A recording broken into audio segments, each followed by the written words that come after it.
사실 나는 어제 아침에 선생님께서 그런 의향을 표시하신 걸 보고 나 역시 깜짝 놀랐고 정식으로 오늘 여기서 만날 걸 제안하시는 말씀을 오후 늦은 시간에야 이렇게 알게 됐습니다. 우리 박정환 사이에 존재하는 그런 훌륭한 관계가 아니라면 아마 이 하루 만에 이런 상봉이 전격적으로 이루어지지 못했을 거라고 생각합니다.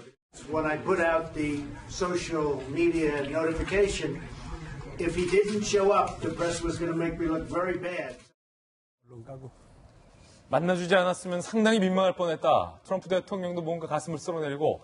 근데 김정은 위원장의 발언 중에 이 만남이 정말 깜짝 만남은 맞구나 라고 확인이 되는 게 나도 오늘 아침에서야 들었고 진짜 맞나? 만나도 돼?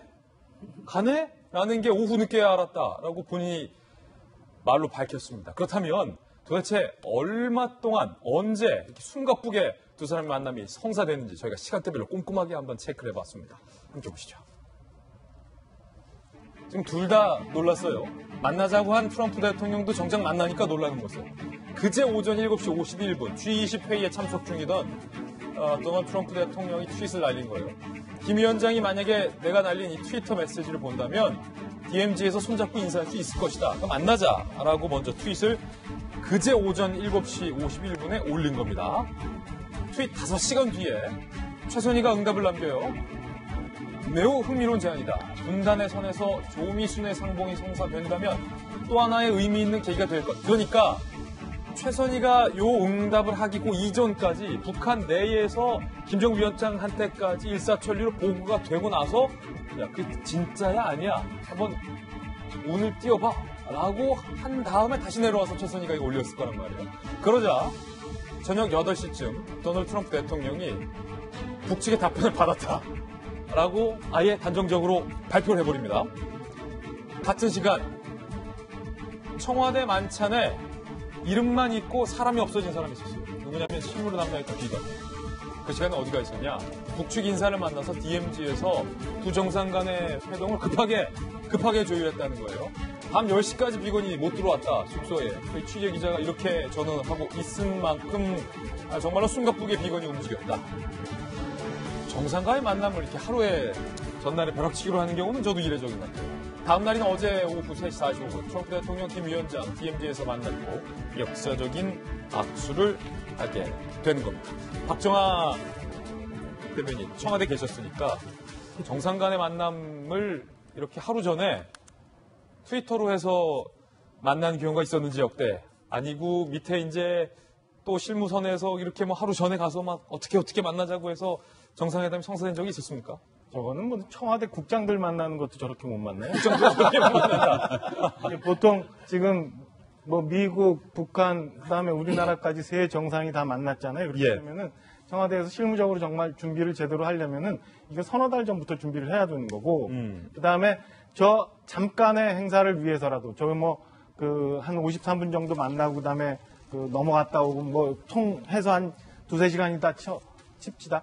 이 정도만 행사를 준비하기 위해서라도 이 손바닥만한 책자가 두꺼운 게 하나가 나와야 돼요. 그렇군요. 거기에서 아주 세부적인 지침까지 다 체크를 합니다. 그러니까 그 뭐 물론 백악관도 인전 있어야 되는 거고 청와대도 있어야 되는 거고 북한 측도 있어야 되지만 그러니까 두 정상 혹은 세 정상이 어디에 서야 되고 어디에서 악수를 하고 그러면 그때 맞춰서 취재 카메라는 어디 있어야 되고 뭐 이런 것들이 다 준비가 돼야 되는 거거든요. 일거수일투족 동선까지. 그러니까 한 30초 취재를 하기 위해서 미리 여러 팀의 취재팀들이 다 위치별로 나눠져 가지고 위치에 서고요. 그를 위해서는 또 사전에 이 보안 검색해야 되잖아요. 카메라 여러 장비가 있으니까 혹시 정상들한테 위해가 갈 수 있는 이유들이 있으니까 그런 것까지 다 준비를 해야 되기 때문에 이렇게 두꺼운 책자가 사실은 필요합니다. 근데 이게 하루 만에 저런 일이 있었다니까 실무진들이 굉장히 힘들었을 거고요. 취재진도 힘들었을 거예요. 그러니까 보니까 어제 영상도 막 흔들리고 잘 잡히지도 않고 막 그랬어요. 그러니까 지금 영상 보시는 거는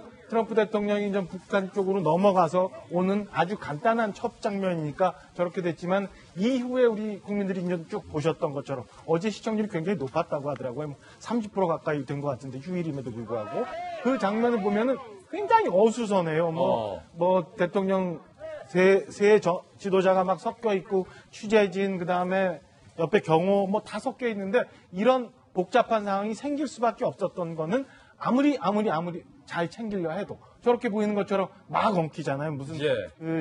그냥 지나가다 만나는 일행이 만난 것처럼 도저히 그 역사적인 정상 간의 만남이라고 볼 수 없는 저런 상황이 발생한 거는 전혀 돌발적으로 이루어졌고 예. 아무도 생각하지 못했던 거기 때문에 실무하는 준비팀도 취재진도 경호도 전혀 준비를 못해서 저런 상황이 발생했다. 심지어는 백악관 대변인 멍까지 들었다는 거 아니에요? 백악관 대변인 멍들었다.